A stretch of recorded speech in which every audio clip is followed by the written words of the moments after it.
Foi mal, gente. O pessoal que entrou agora, eu já estava apresentando, eu que criei a sala, então eu não vi que vocês estavam no lobby esperando. É, mas até agora, só contextualizando, a gente, eu comecei falando sobre risco, né? E o que é um risco? Não, melhor.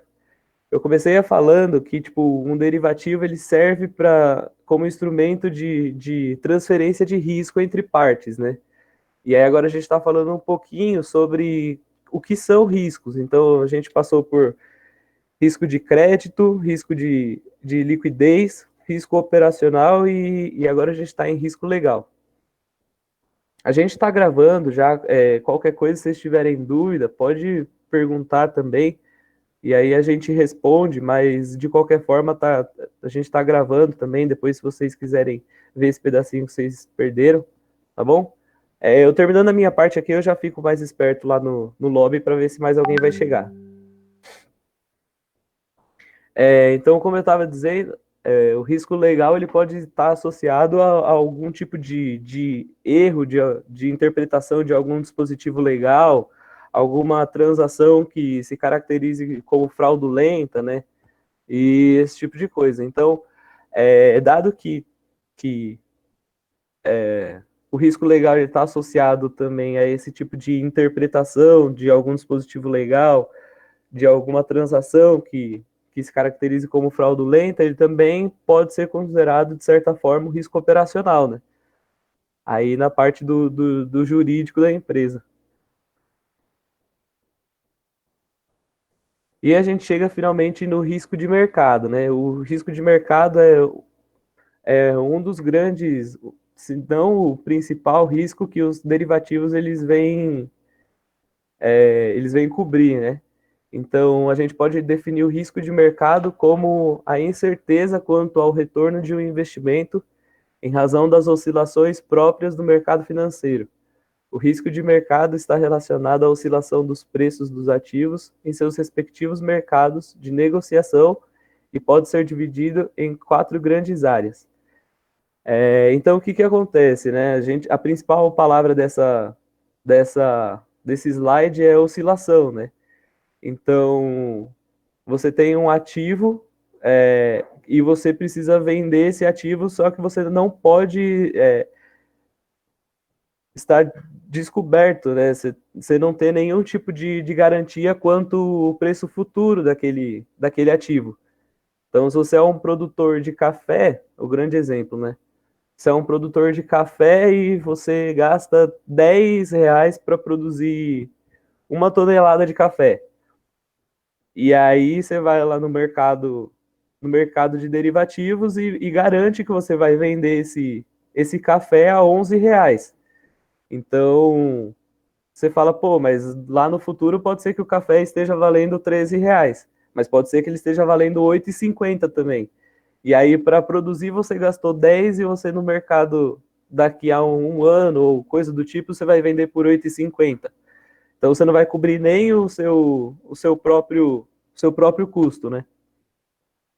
Então, como eu disse, a principal palavra do risco de mercado é a oscilação do preço, né? E aí agora a gente entra finalmente no. A gente deu essa volta toda, né? Que é para fechar essa ponta do que seria um contrato de derivativo. Então eu peguei essa definição do livro do Hu, inclusive foi indicação do Milton, e é um livro sensacional, cara. É muito bom mesmo, de verdade. Eu recomendo que vocês deem uma lida. Ele é um pouco carinho, mas para isso, né, a gente tem internet. Caso vocês encontrem o PDF dele, vale a pena dar uma conferida. Ele fala que derivativos são contratos que derivam a maior parte de seu valor de um ativo subjacente, taxa de referência ou índice. O ativo pode ser físico, como café, ouro, ou financeiro. Então, ações, taxa de juros, negociado no mercado à vista ou não. Os derivativos podem ser classificados em contratos a termo, contratos futuros, opções de compra e venda, operações de swaps, entre outros, cada qual com suas características. E, e é basicamente um instrumento de transferência de risco entre vendedores e compradores. E aí o Hu, ele até brinca, né? Ele fala que um derivativo pode ser sobre qualquer coisa, né? Desde um ativo que pode ser o café, o ouro, como a neve que cai em uma estação de esqui. Então, o derivativo, se você for parar para pensar, ele é um contrato que ele garante que você tenha, que você possa negociar um determinado ativo. Então, ele é um contrato que deriva de outro ativo. Então, café, ouro, ações, taxas de juros, etc. Então, se ficarem com dúvida, pode perguntar, viu? Por favor. E aí, como que esses derivativos são negociados, né? Eles podem ser negociados no mercado de bolsa ou no mercado de balcão. E aí tem algumas diferenças fundamentais entre esses dois mercados, né? O mercado de bolsa, em linhas gerais, ele é totalmente padronizado, né? Então, ele é um mercado de negociação organizado com regras bem definidas aos participantes.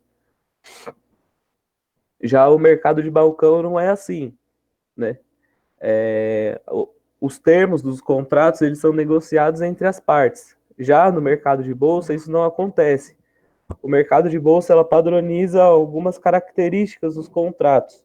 Então ele padroniza o ativo propriamente, o tamanho do contrato que a gente vai chegar nessa parte no decorrer da apresentação e onde e quando a entrega vai poder ser realizada, né? Por exemplo, então no mercado de bolsa também a gente tem uma característica bem legal que é a obrigação de depósito de garantias. É bem legal assim, né? Para quem se você olhar a partir do viés do risco, né? Porque a bolsa ela consegue diminuir muito o risco através do mecanismo que é o depósito da margem de garantia. Então, o que acontece? A bolsa ela se torna o que a gente chama de contraparte, né? Ela assume o papel da contraparte. O que vai acontecer? Você tem um vendedor e você tem um comprador. Ela exige depósitos de garantia das duas partes, para exigir que para ao menos garantir que essa negociação será feita. Já no mercado de balcão, isso não é certo. Você só vai ter uma garantia se as duas partes forem, se elas acordarem e buscarem uma forma de honrar com as suas obrigações, tanto de entrega de dinheiro quanto entrega do bem físico, né? Fazer essa troca. No mercado de bolsa também a gente tem a garantia de negociação ao preço justo, negociado no mercado. É óbvio que em mercado de bolsa, no mercado eletrônico, de negociação eletrônica, as, é muito mais, como eu posso dizer, é muito mais transparente, né? Porque você está vendo as negociações ocorrerem na sua tela. Já no mercado de balcão, isso não acontece, porque você tem que encontrar uma contraparte que esteja interessada naquele seu ativo e vocês vão definir o preço entre vocês. Você não tem informação de mercado, né? O que está acontecendo no mercado. Então, como em linhas gerais, né? Voltando ao argumento central desse slide, o que acontece? O mercado de bolsa é um mercado muito padronizado. O mercado de balcão já não é tanto. E aí a gente entra nos diferentes players, né, desse mercado. O que é um head? Que é quem assume a figura do head, né? É aquele justamente que quer se proteger contra o risco de mercado. Então a gente falou que o risco de mercado ele está associado à oscilação, né? Então o hedge ele não quer correr esse tipo de risco. Então por que o derivativo é interessante? Porque ele pega esse risco que o, por exemplo, que o produtor rural está correndo do preço do ativo dele cair lá no futuro e ele transfere para outra pessoa. E quem que seria essa outra pessoa, esse outro banco, enfim? Ele seria justamente aquele que é o especulador. Esse cara ele vai comprar o risco do produtor rural, por exemplo, do exportador ou do importador, a fim de querer ganhar dinheiro. Então o cara acha que tipo, o ativo, o produtor rural está vendendo no mercado futuro, por exemplo, o café dele a R$ 11 por tonelada, mas o especulador acha que o café vai estar valendo 13,50 no futuro. Então ele aposta, né? Obviamente com todas as ferramentas que ele tem disponível para correr o menor risco, mas ele aposta, ele acredita que no futuro aquele ativo que o hedge está vendendo, ele vai estar mais caro do que o preço que eles acordaram. Então, a gente tem a transferência de risco entre o hedge e o especulador. E a gente também tem um terceiro player que ele quase não aparece, o próprio Hull fala isso no livro também, que, que é o arbitrador, né? Então ele tem um ganho financeiro com desequilíbrios momentâneos de mercado. Que esse cara faz? Ele analisa, por exemplo, ele vê alguma disparidade entre os contratos que estão sendo negociados, por exemplo, na, na B3 e em alguma outra bolsa do mundo. Daí ele simplesmente pega, tipo, um ativo daqui e negocia em outro lugar. Então, ganhos com arbitragem são extremamente difíceis, né? Dado que a negociação eletrônica ela permite uma transparência muito maior, mas de qualquer forma acontece de negociações de arbitragem serem feitas. Mas não acontece muito, não costuma acontecer muito, é bem raro, inclusive. Opa!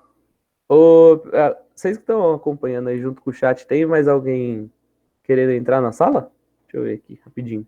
Desculpa, pessoal. Pronto, aprovado.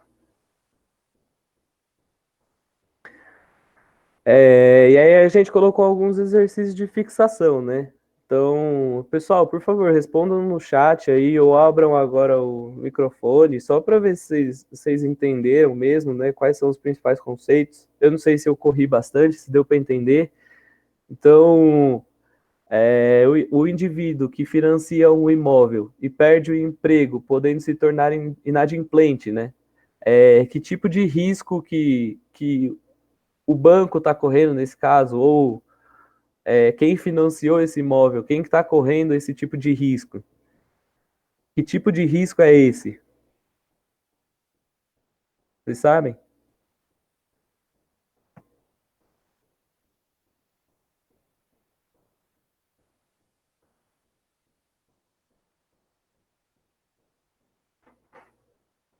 Boa, Lesk. Olha os caras tudo mandando bem. A Vanessa mandou bem. Isso aí, mano. Risco de crédito. Ele tá justamente que assumindo o risco de crédito, né? Porque pode ser que o cara venha não pagar o financiamento dele. Obviamente que o banco tem infinitas possibilidades de reaver esse dinheiro, né? Mais do que pessoas, mas é um risco que ele corre de qualquer jeito. Qual é o mercado onde são negociados contratos que não são padronizados?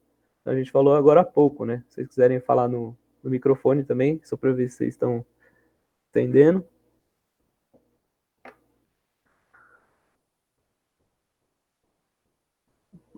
Mas CH. Boa, é o mercado de balcão, exatamente. O mercado de balcão ele não é padronizado. Então, tipo, você tem duas partes interessadas num ativo e elas negociam os termos do contrato. Então, tamanho do contrato, é, onde vai ser entregue, e o próprio ativo, né, no caso.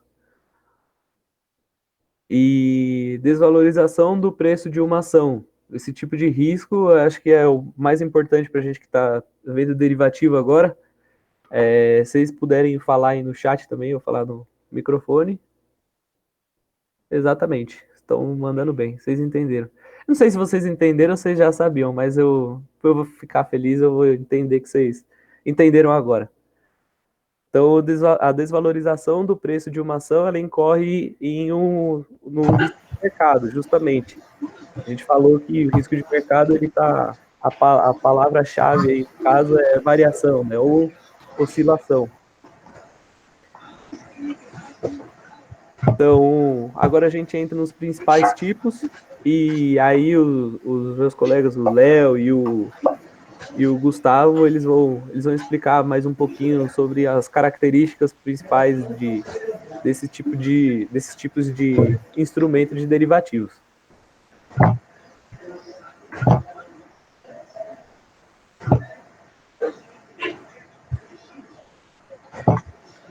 Bom dia, pessoal. Vocês estão me ouvindo? Todo mundo de boa? Beleza, então vamos lá. Lucas, você fica passando os slides ou você quer que eu fique apresentando minha tela aqui? Você que sabe, Léo, eu posso ir passando para você. Então, por favor, Se você então. quiser. Tudo bem. Eu só não sei. Não, tudo bem, que talvez eu tenha mudado um exercício ou outro, mas dá para fazer com esses aí. Tá. Se você Nessa quiser me segunda perguntar parte. também. Bem, volta só um slide, por favor. Aí, beleza. Nessa segunda parte, eu vou apresentar os três primeiros: termo, futuro, swap, e o Gustavo, aqui a opção, vai finalizar a apresentação. A gente vai começar falando sobre termo. O que é termo? Um contrato a termo nada mais é do que acordo de compra e venda de um determinado ativo numa data futura. Ele é muito parecido com o mercado futuro, que a gente vai ver daqui a pouco, mas tem algumas diferenças. A primeira diferença, a principal, é a flexibilidade. Como ele é negociado no mercado de balcão, ele não tem um padrão definido. O contrato é definido entre ambas as partes, comprador e vendedor no caso. A garantia depositada não é obrigatória, vai depender do contrato, se vai ou não haver um depósito de garantia no início. Ele tem um prazo mínimo máximo de contrato. Você não pode fazer um contrato a termo com menos de 15 dias, nem mais de 999 dias. Algumas características principais também, a partir do momento que, por exemplo, você compra um contrato a termo, você negocia um contrato a termo de opção, ação, na verdade, com vencimento em 60, 90, 100 dias. Se naquele prazo, até o vencimento, houver algum provento ou dividendo, ele vai para quem comprou o contrato no início. A liquidação é somente no final, a menos que haja um acordo entre ambas as partes para pagamento antes do prazo. Só que não tem nada de ajuste, caso eles queiram terminar o contrato antes, vai ser pago o que acordou. O risco é a contraparte, a menos que ele seja negociado pela B3, que com garantias da B3. Você pode passar, por favor? Aqui é um exemplo para fixar, para ficar um pouquinho mais fácil. Por que as empresas fazem hedge com o mercado de derivativos? É para excluir o que que o Lucas explicou bem, que é o risco de mercado. Por exemplo, nesse exemplo aqui, ó, uma empresa com uma dívida de $200 mil com vencimento em 6 meses. Ela chega no banco dela, compra um contrato a termo de dólar, que vai pagar para cada dólar R$2,30. Ela está garantindo que no final a dívida dela vai ser esses 200 mil vezes os 2,30 fora custos, fora outras coisas.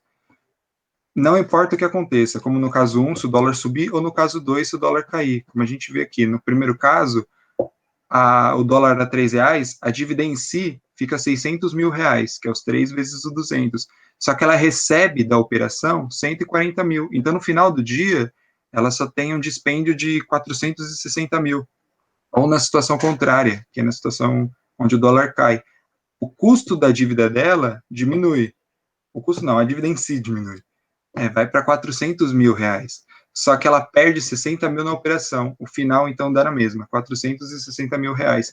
Para uma empresa, ter previsibilidade é muito vantajoso. Você exclui vários riscos e por isso que é bastante usado. Esse e futuro ou swap, o que for. Pode passar, por favor. Agora a gente fala sobre o contrato futuro, que é basicamente a mesma coisa, só com algumas pequenas diferenças. Ele também é um acordo de compra e venda de um ativo por uma data futura, só que eles são padronizados. A bolsa define as regras, ela define o tamanho do contrato, ela define o prazo, ela define tudo, basicamente. A maior transparência nas negociações. E por haver uma bolsa, uma clearing, ela vai ter compensação, enfim, é muito mais transparente um contrato futuro do que um contrato a termo. A vantagem do contrato a termo é a flexibilidade. Às vezes uma empresa, ela precisa de um contrato, sei lá, para 800 dias. Não vai ter um contrato futuro com vencimento para 800 dias, ela ia ter que ficar renovando, enfim. O contrato futuro, uma outra diferença principal é que ele tem o ajuste diário, serve para minimizar os riscos, como o Lucas falou um tempo atrás, das operações. O que seria esse ajuste diário?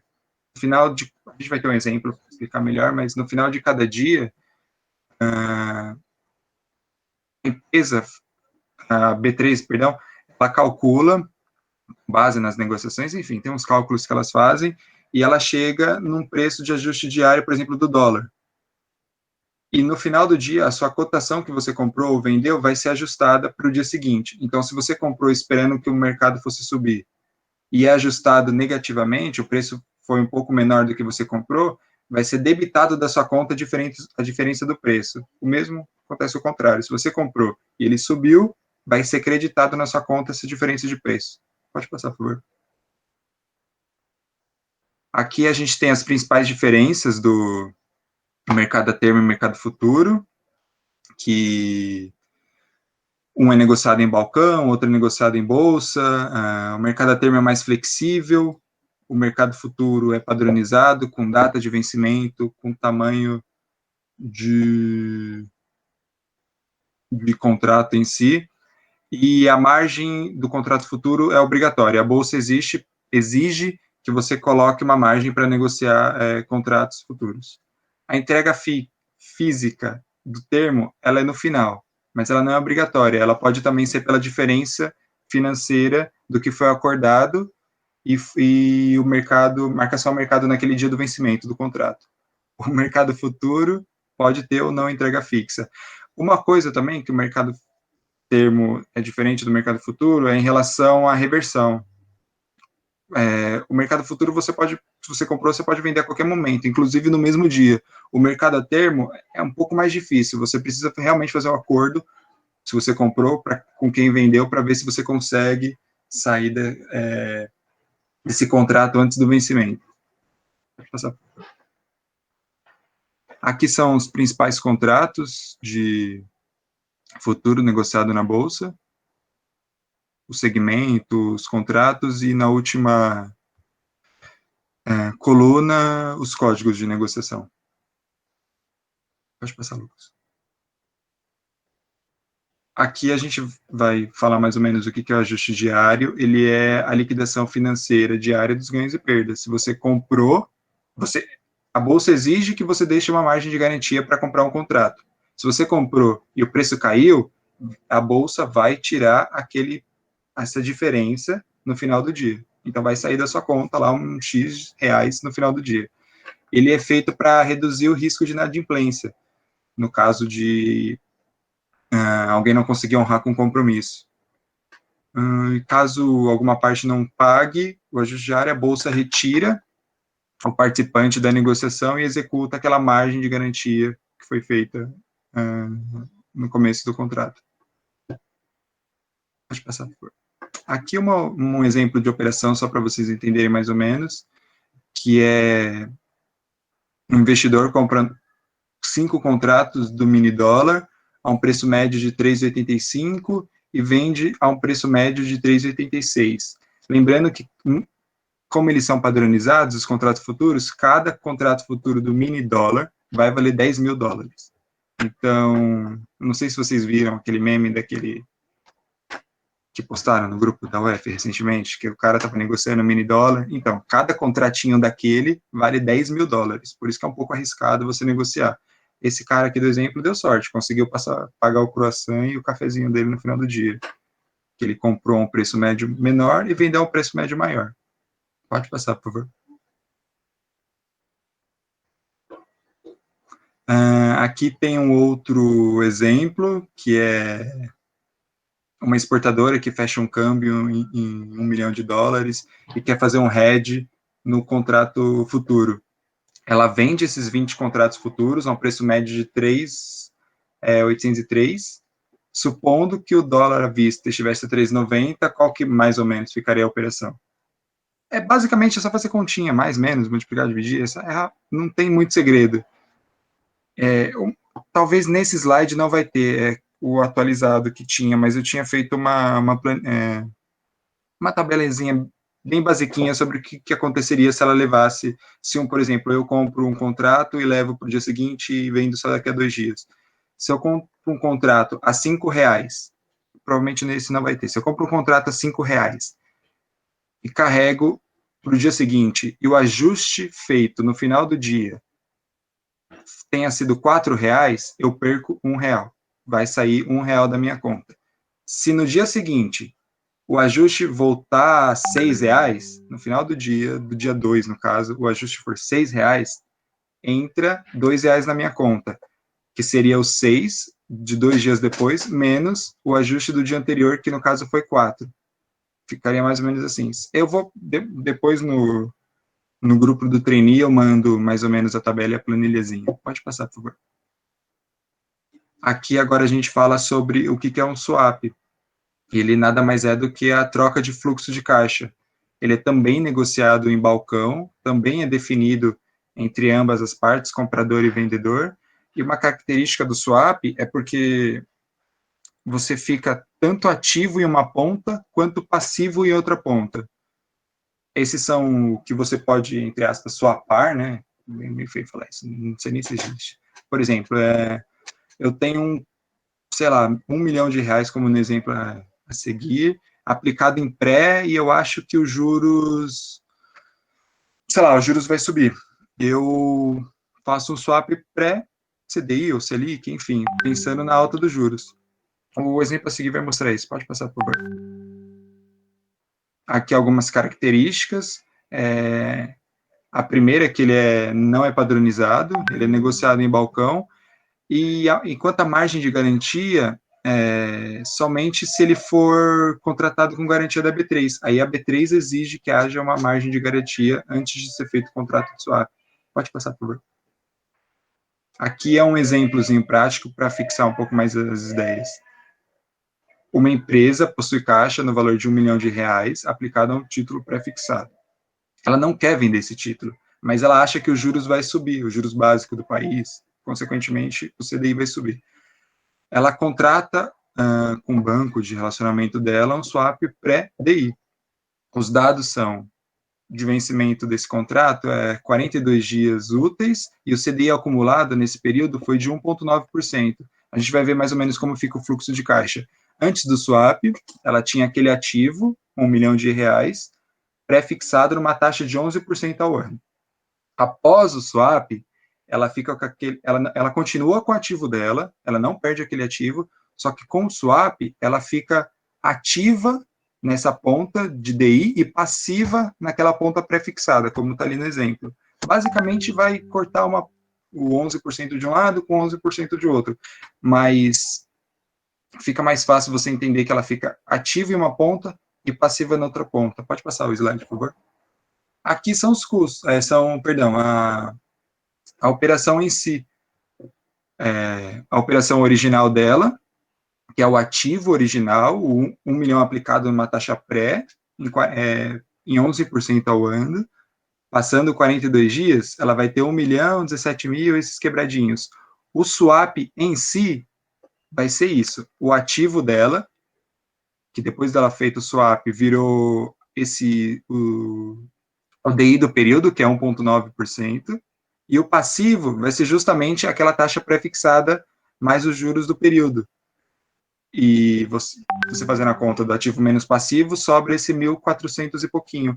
No final das contas, ela vai ter um resultado positivo igual ao ativo do swap dela, que seria esse 1.019.000 reais. Pode passar, por favor.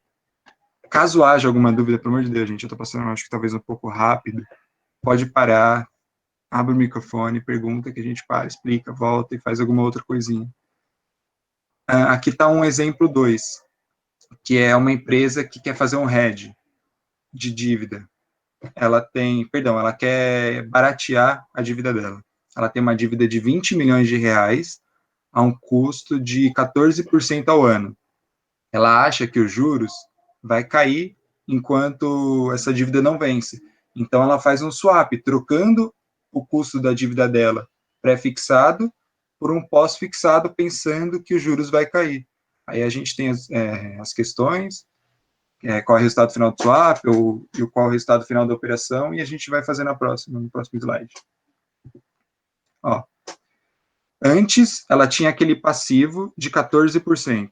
Depois do swap, ela fica com ativo de 14% e um passivo de 102% do CDI, porque ela trocou o custo da dívida dela de pré-fixado a pós-fixado, pensando numa queda da taxa básica de juros e, consequentemente, na taxa do DI.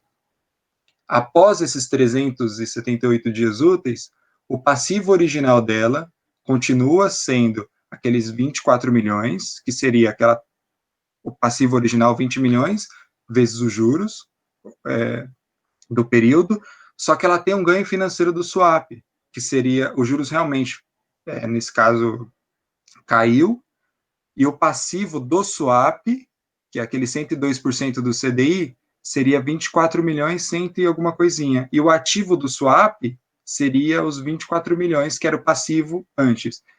Fazendo a conta básica do ativo menos o passivo, o resultado do swap é 231 mil. Então, no final, a empresa paga aquele passivo original que ela tinha, só que ela recebe esses 231 mil. Então, a dívida dela fica um pouco mais barata, entendeu? Estou olhando agora. Em relação ao cupom cambial, é basicamente você trocar uma dívida de DI para um dólar, o dólar para DI.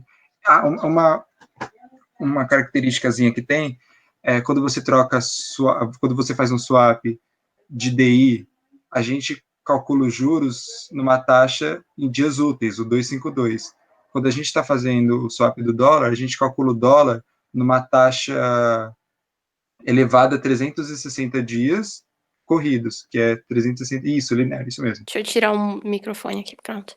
Meu, então, o cupom cambial pra mim sempre foi um mistério, eu nunca consegui entender direito. Às vezes a minha cabeça deu bug mesmo, porque muita gente entendia. Pelo que eu lembre, tinha 2 vencimentos, não sei, aí em um deles você ficava comprado, sei lá, em PU, não, no valor do contrato, aí no outro era em taxa. Mano, pra mim era uma zona. Entendi. A gente pode discutir um pouquinho no final do coisa, porque realmente é um negócio, eu nem coloquei na apresentação, porque é um negócio meio que fica meio um pouco complicado de explicar assim, numa apresentação introdutória, mas a gente pode falar no final da apresentação, ou eu mando no grupo uma explicação rapidinho no grupo do trainee. Beleza, valeu. Vocês estão vendo minha tela aí? Era isso mesmo, Léo? Era isso mesmo, pode continuar. Fechou. Agora opções. Vamos lá. Aqui, mais uma vez, a gente está falando de parte bem introdutória, só para nivelar todo mundo na mesma base de conhecimento, tá? Então, para vocês terem ideia, a gente nem colocou nada de Black-Scholes, modelo binomial, precificação, nada. Então, é só para entender o conceito, para todo mundo saber do que a gente está falando. Tá, então aqui ele é mais um tipo de derivativo, que são contratos financeiros onde é negociado o direito de compra ou de venda de um determinado ativo, que seria o ativo objeto, em uma data futura já estabelecida por um preço pré-determinado, que seria o preço de exercício da opção. E existem aí as opções de bolsa e opções também em balcão. E aí a gente tem dois tipos, americana e europeia. Vou explicar mais para frente o que é. Bom, os participantes, eles são basicamente o titular e o lançador. O titular é quem está comprando a opção e o lançador quem está vendendo a opção, seja ela de compra ou de venda. O ativo objeto é o ativo que está sendo negociado na opção. Então, por exemplo, aí a gente está negociando ações, dólar, taxas, juros, commodities.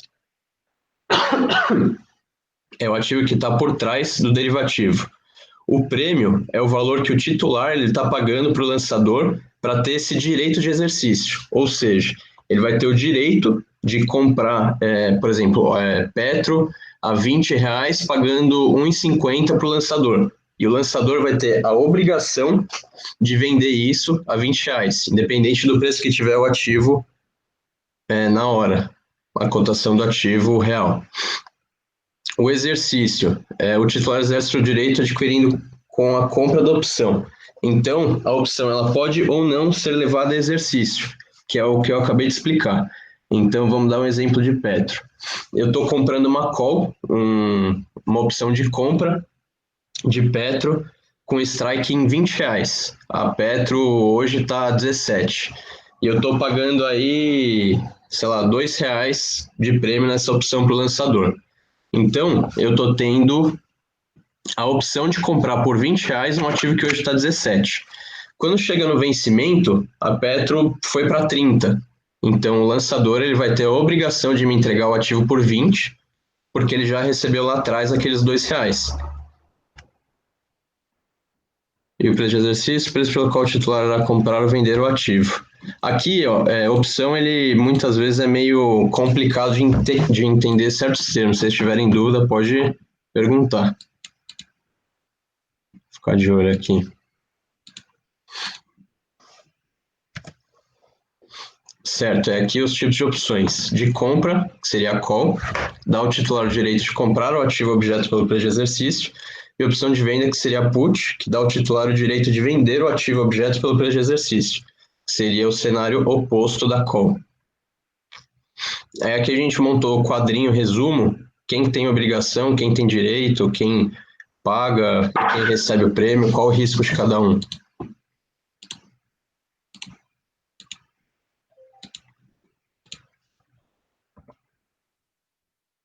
Quanto à data de exercício, como a gente comentou ali, tem dois tipos de opções, americana e europeia. A americana ela pode ser exercida a qualquer momento. Então, no exemplo de Petro, vamos dizer de que eu estou comprando a opção hoje, dia 17/10, e o vencimento é no dia 30/10. Então, a opção americana, caso a ação POR suba muito amanhã, eu posso exercer ela. A europeia não, só posso levar exercício na data de vencimento. Aqui é uma tabelinha dos vencimentos, como que funciona. Então, a call vai de A até L, a put de M a X, isso para opções, tá? Para futuros vai depender do contrato que está sendo negociado. E o vencimento das opções sempre acontece na terceira segunda-feira de cada mês. Então, por exemplo, em outubro, a gente vai ter vencimento dia 19. Então, ontem foi o último dia de negociação para opções. Aí, aqui, quanto ao preço de exercício, a gente tem 3 classificações, que seria ITM, ATM e OTM. ITM, in the money, at the money e out of the money. Aqui, a ITM, o preço de exercício, preço de exercício menor que o preço à vista. Tá, então, a opção está dentro do dinheiro quando o preço de exercício, vamos voltar para o exemplo de Petro. Petro está 25 e eu estou comprando uma opção com strike em 20, o preço de exercício em 20. Então, essa opção ela é ITM. Isso para call e para put o contrário. Porque eu vou vender mais caro do que está no preço do ativo à vista. Então, só para deixar mais claro, um exemplo que clarificou pelo menos para mim, a call eu sempre vou pensar em compra e a put eu sempre vou pensar em venda. Então, vamos lá, uma call ITM seria uma call com strike em 15, sendo que o ativo está 20. Então, eu vou comprar por 15 um ativo que está 20. E a put, o contrário. Eu vou vender por 25 um ativo que está 20. A ATM é quando ele está perto da região do strike. Então, no caso, seria perto de 20, nesse exemplo que a gente está usando, tanto o strike quanto o preço do ativo. E a OTM seria quando está distante. Então, eu estou comprando uma call com strike em 25, sendo que o ativo está R$20. E a put, o contrário. Estou comprando uma put com strike em 15, sendo que o ativo está R$20. Peraí, rapidinho, eu vou pegar uma água. 2 palitos. Então, ó, continuando, esses seriam os gráficos de lucro ou prejuízo em opções. Aqui é um cara que é o preço do ativo, e aqui é o lucro ou prejuízo da operação. Então, é o preço do ativo no mercado versus o lucro ou prejuízo, versus o resultado que ele está obtendo. Então, aqui ele pagou um prêmio, então ele pagou, por exemplo, R$2, e conforme a ação vai subindo, ele vai ganhando. Aqui ele chega no break-even, que é quando o valor da ação do ativo objeto, ele equivale ao valor gasto com o prêmio, entendeu? Então, por exemplo, aqui R$2. Ele gastou R$2 numa opção com strike em 20. Então, ele está partindo que, entre aspas, o preço da ação dele é 18. Quando chegar em 22, ele poderia exercer levando um 0 a 0. Seria o break-even da operação. E aqui seria o contrário, uma pessoa que está vendendo call. Então, o preço do ativo objeto aqui seria os mesmos 22 no exemplo.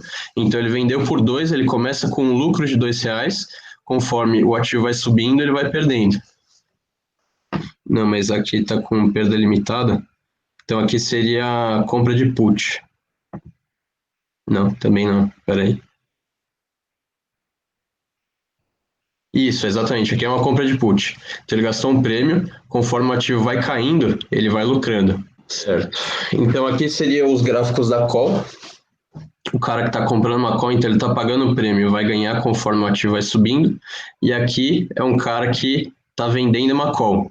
Então aqui, ó, eu acho que é bacana observar que o prejuízo dele é ilimitado. Ele passa e vai indo embora ad infinito. Porque ele recebeu aqui os R$2, beleza, aqui o ativo estava em 18. Foi subindo, aqui quando chegar em... o ativo estava em 20, ele vendeu a R$2. Quando chegar aqui a ação em 22, se eles conseguissem zerar a operação, pagando só os mesmos R$2, ele estaria no 0 a 0. Agora, se ele segura, se ele carrega, e o ativo chega, sei lá, a 100, o prejuízo dele vai acompanhando sem limite. Esse seria o que a gente chama de vender call, né? E tem o prejuízo ilimitado, vender descoberto. E aqui seriam os gráficos da put. Aqui o cara está comprando uma put, ele pagou um prêmio e ele vai receber se o ativo for caindo. Aqui o cara vendeu uma put. Então ele recebeu o prêmio. Se o ativo for caindo, ele vai perder, porque ele vai ser exercido. Isso aqui é meio complexo, às vezes confunde bem a cabeça, então se vocês tiverem dúvida, pergunta aí.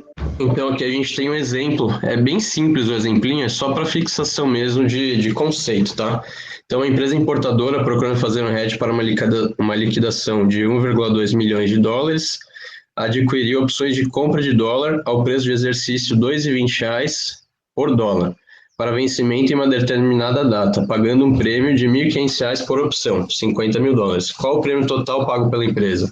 Então aqui, para a gente descobrir o prêmio total, a gente vai ter que pegar o prêmio que ele pagou por opção. Aqui o contrato padrão é $50 mil e ele está querendo hedgear 1,2 milhão. Então, quantos contratos ele vai ter que comprar nesse caso? Vai ser 1,2 milhão dividido por 50 mil, que é o contrato padrão. Então, seriam 24 contratos. Tem resposta aqui? Ah, tem aqui. Tá, e cada ele pagou 1.500 por opção.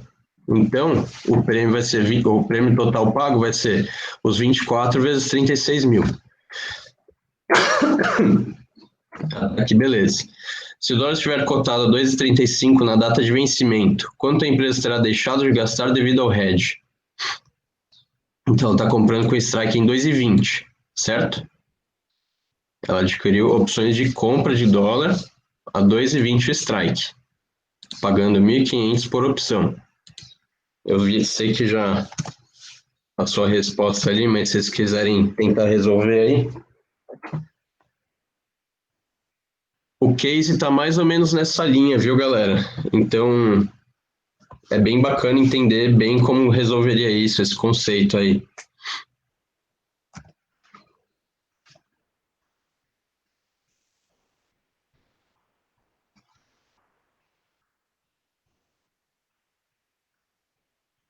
Certo. Então, vamos lá.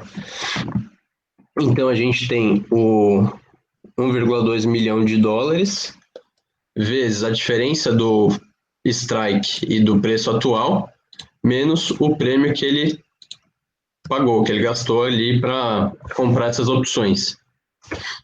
Então, a empresa terá deixado de gastar devido ao hedge 144 mil reais.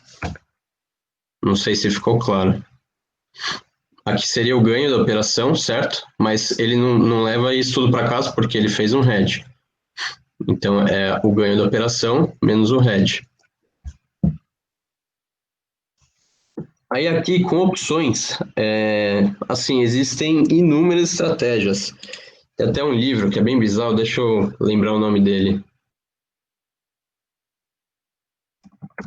Que ele só fala de estratégia de opção. E na época que eu fiz o curso, o meu professor, eu tive aula com o Alexandre Cabral. O cara manja demais de opção, não sei se vocês conhecem aí. Se não conhecerem, eu recomendo bastante, que é bem bacana o conteúdo dele. E ele falou que era um curso que já tinha, 4.000 estratégias de opções e todo ano o cara lançava uma nova edição com mais 500 estratégias. Então, é bizarro o que dá para fazer com opção. Dá para fazer muita coisa mesmo. Aí você começa a mexer opção com futuro, opção com ativo, sei lá, 8, 10, 20 pontas de compra e venda com vencimento diferente, strike diferente. Então dá para fazer muita coisa. E aqui a gente colocou 2 exemplinhos, seria a trava de alta e a trava de baixa. Isso, essas opções aqui, quando a gente fala de compra e de venda de put, a gente chama de compra a seco. Compra ou venda a seco, né? Então você compra só a opção mesmo.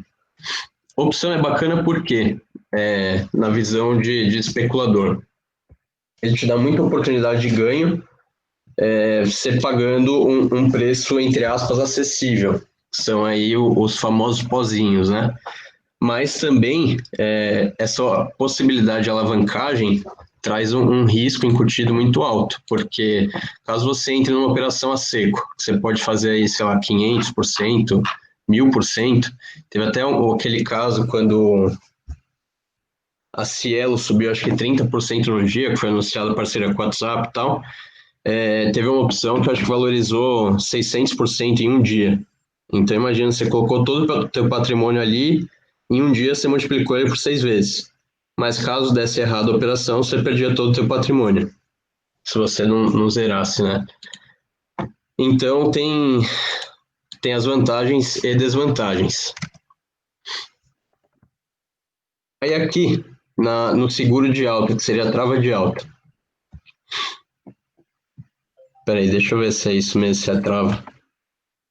Agora eu nem lembro mais do exemplo.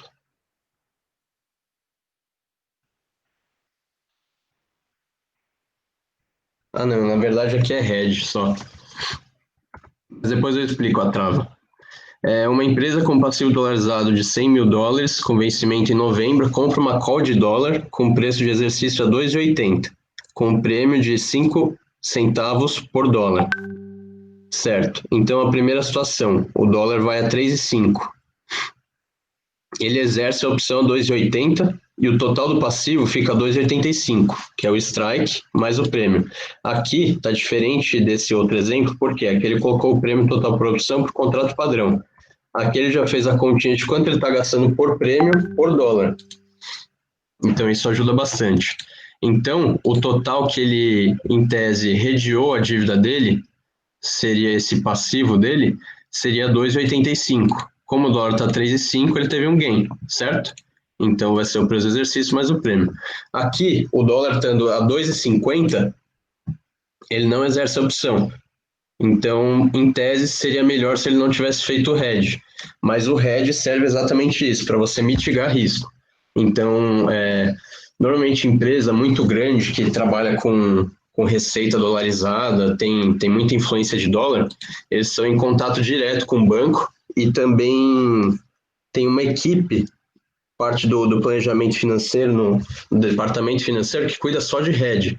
Então, eles ficam analisando a operação. Se vale ou não a pena fazer o hedge, por quanto vale a pena entrar, se vai entrar com NDF, com opção, com futuro, se vai swapar a dívida ou ativo, enfim.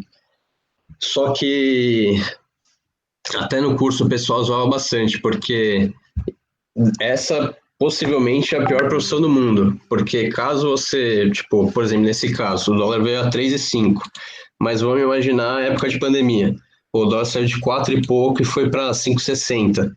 Então, se o cara fez o hedge lá atrás, ele não fez nada mais que a obrigação dele, certo? Então, porra, parabéns, tal, fez seu trabalho. Agora imagina que de 4 e pouco o dólar cai para 2. Então, a dívida dos caras, que seria, nesse exemplo, 200 mil reais, vai ser 400. Então, meio foda. E aqui seria o contrário. Aqui ele está comprando uma call e aqui ele está comprando uma put. Ele espera que o mercado vá cair.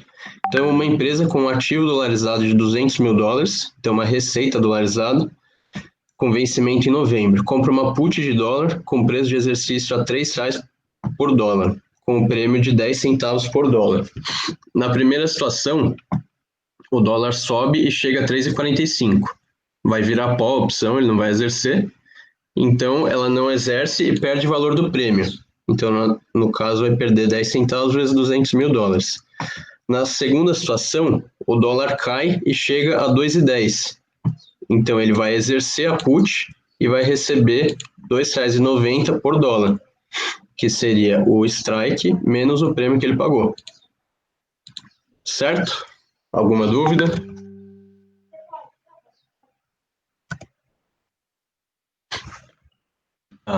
Aí aqui, a gente colocou mais ou menos as opções de ações, que é como o Gregory explicou ali no chat. Ele usou o exemplo de Vale.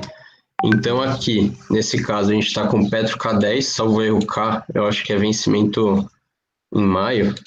Vamos ver. Não, novembro, certinho. Tá, tá aqui do lado, pô.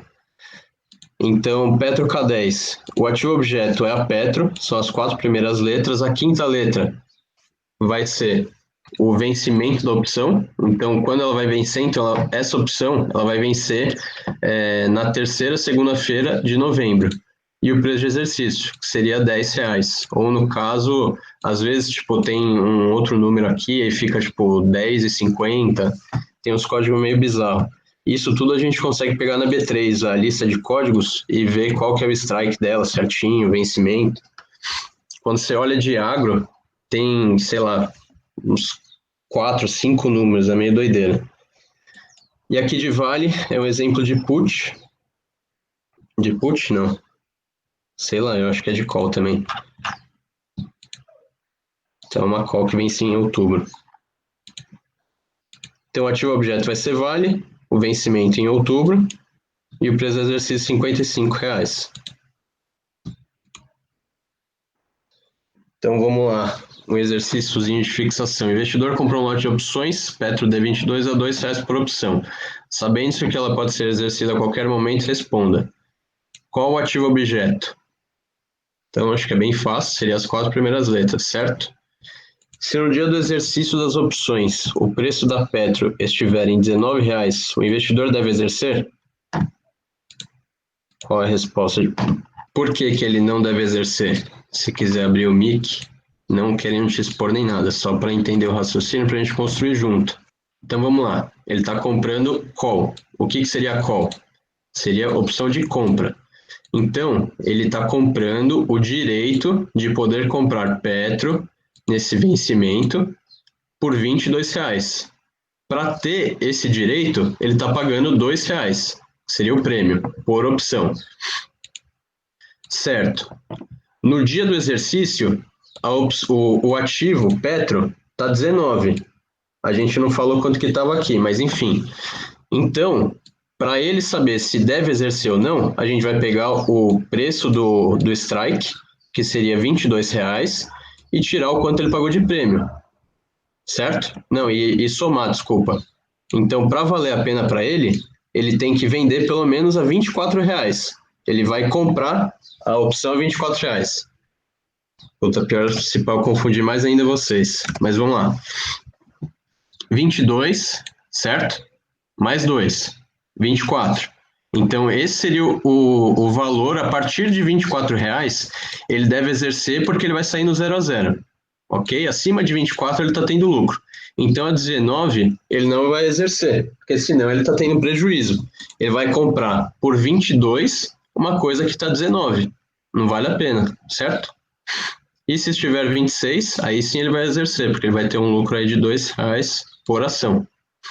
O lote de opção, quando você paga R$2, ele te dá direito a um lote cheio, que seriam 100 ações.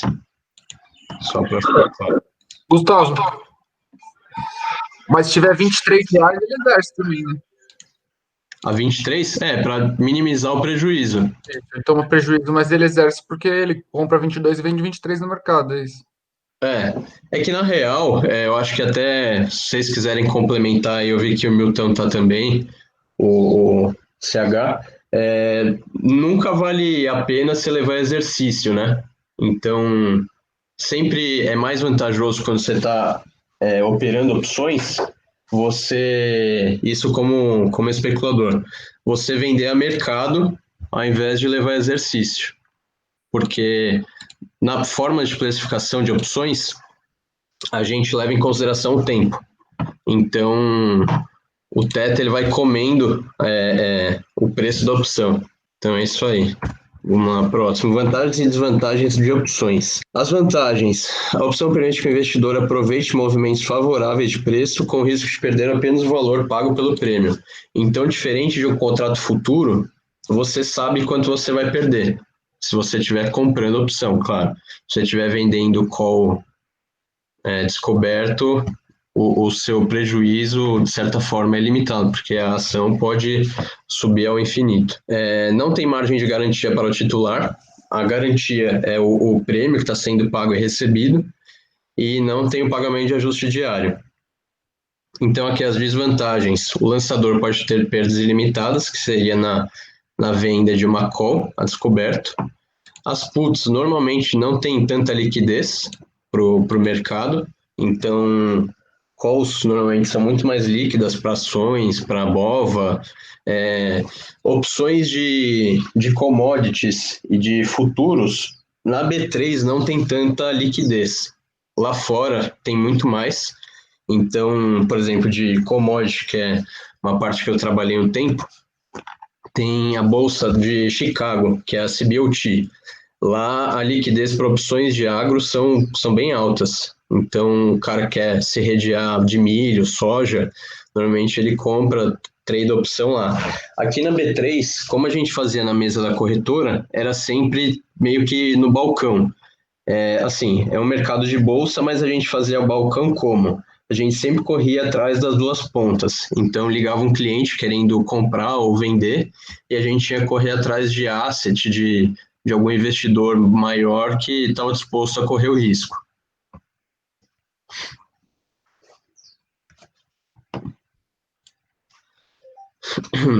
E aqui o lançador tem que sim que depositar uma margem de garantia, porque a não ser que quando é descoberto, né? Então, se o cara está vendendo call, ele vai ter que deixar um valor lá que vai ser chamado margem dele. Ele pode ser zerado pela corretora. Então, acho que é isso. Bom, dúvidas? Com certeza tem, então perguntem, por gentileza. Então, só para começar aqui, voltando na observação que o CH fez, né? O Gu, você consegue explicar um pouquinho melhor, né, por que que se tivesse a 23 ele faria de qualquer jeito? Se quiser voltar lá. Tá, peraí então. Ó, eu vou tentar explicar sem o... deixa eu colocar no gráfico, que acho que no gráficozinho fica bem claro. Peraí. Então aqui, vamos pegar esse exemplo aqui e voltar para o gráfico. Então aqui, ele está comprando Petro 22 por R$2, certo? Então aqui, os R$2 é esse preço de largada, esse patamar aqui, onde ele paga o prêmio para poder entrar na operação. Então aqui seria o preço atual do ativo. 18 no caso, vai. Aqui, ó, nesse meio termo entre aqui e o break-even, seria a partir do strike até o strike mais o valor do prêmio. O break-even sempre vai ser o strike mais o valor do prêmio. Então, nesse meio termo, ele está reduzindo o prejuízo dele, certo? Aqui, ó, se cair para, sei lá, chegar em zero ativo, o prejuízo dele vai ser R$2. Se o ativo começar a subir de 22 até 24, nesse valor ele está reduzindo o prejuízo dele. Então, ao invés de 2 vai ser 1,90, depois 1,80, 1,50, R$1, até zerar e começar a ter lucro na operação. Deu para entender? Acho que ficou bem claro agora. Valeu, Gu. Tamo junto. Então é isso aí. Mais dúvidas? Entenderam bem de opção? O Henry e o Gregor aí, o que vocês estão discutindo? Querem abrir ou ficou suave? Deu para entender bem?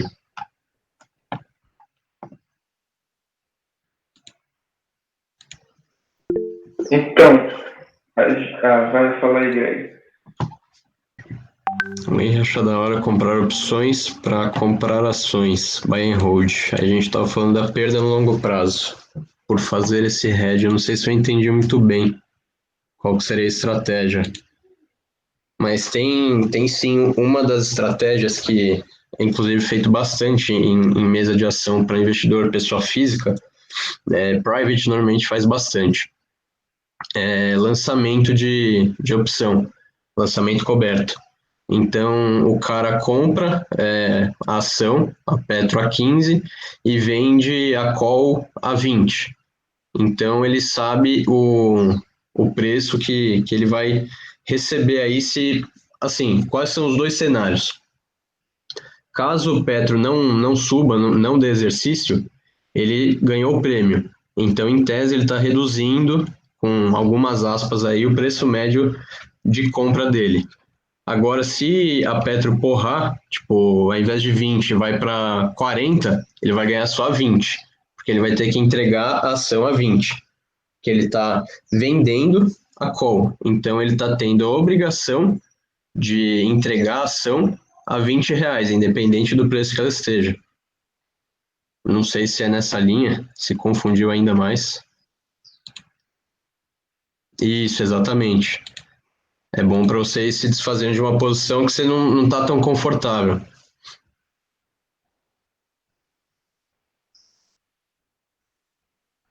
Quando você quer aumentar a posição, dá para você vender put.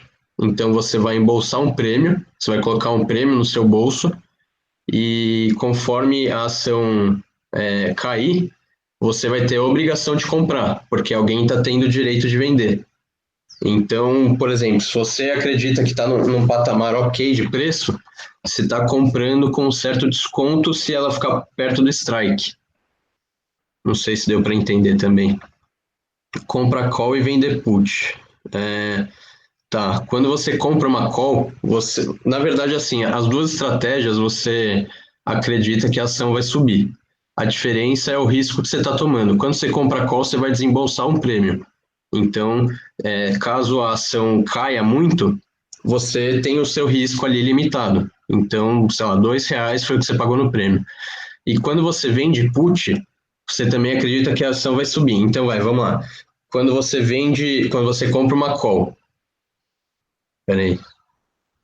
Tá, vamos lá. Quando você compra uma call, se a ação subir muito, a sua call vai estar se valorizando junto. Então, o seu ganho, ele é, de certa forma, ilimitado. A gente está comprando tudo a seco, toda operação a seco. E quando você vende put, o seu ganho, ele é limitado. Você ganhou um prêmio e acabou, fica por ali mesmo.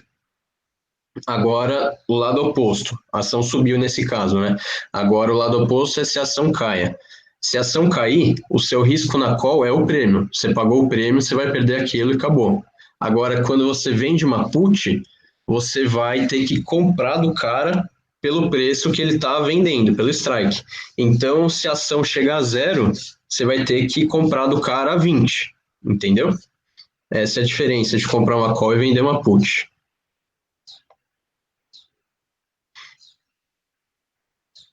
Agora a pergunta do Gregory, deixa eu ver. Mas isso a longo prazo corrói a carteira.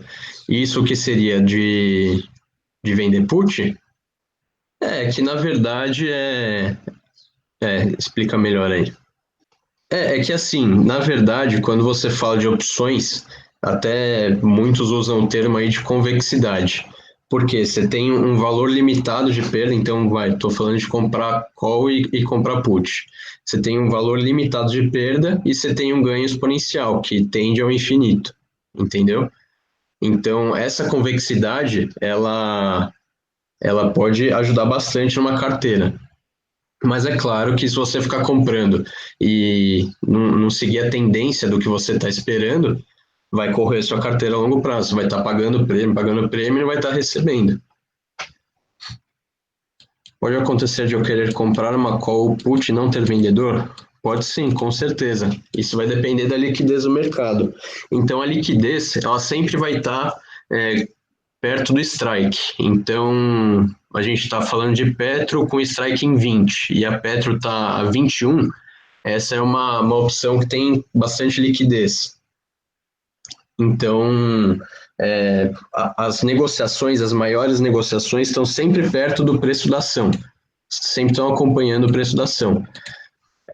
Dependendo da ação, por exemplo, Petro, Vale, Itaú, agora até Via Varejo, Magazine Luiza, Cogna, um tempo atrás, eu acho que ainda hoje tem bastante liquidez, tem bastante em pozinho também, porque tem muito cara que fica recomendando compra ou venda e acaba levando muita pessoa física. Então tem aquele biruta lá do Café com Ferry que fala várias grosas e os caras chegam e ficam comprando pozinho que nem maluco. Então dá margem para acontecer igual com Cogna, por exemplo, que teve um pump and dump bizarro, né? Deixa eu ver que tem mais pergunta. Como sabemos se uma opção pode ser exercida a qualquer momento ou apenas no vencimento? Você vai ter que dar uma olhada pelo código dela na lista da B3 de ativos, se ela é uma opção americana ou europeia. As opções europeias, por natureza, têm mais liquidez, porque, entre aspas, são menos arriscadas. Então, por exemplo, vamos pensar que eu estou montando uma estratégia, eu estou comprando e vendendo um monte de call e put. E dentro dessa estratégia, uma delas foi... Eu comprei lá uma call que era americana. Eu vendi, desculpa. E aí o cara chega e me exerce no meio do período. Então isso pode, de certa forma, zoar a minha estratégia, entendeu? Que eu estava bolando. Então por isso que a opção europeia tem mais liquidez. Acho que é isso aí. Não sei se consegui esclarecer tudo. Tem mais dúvidas? Você quer colocar o case aí, Vaz? Bora, eu vou apresentar.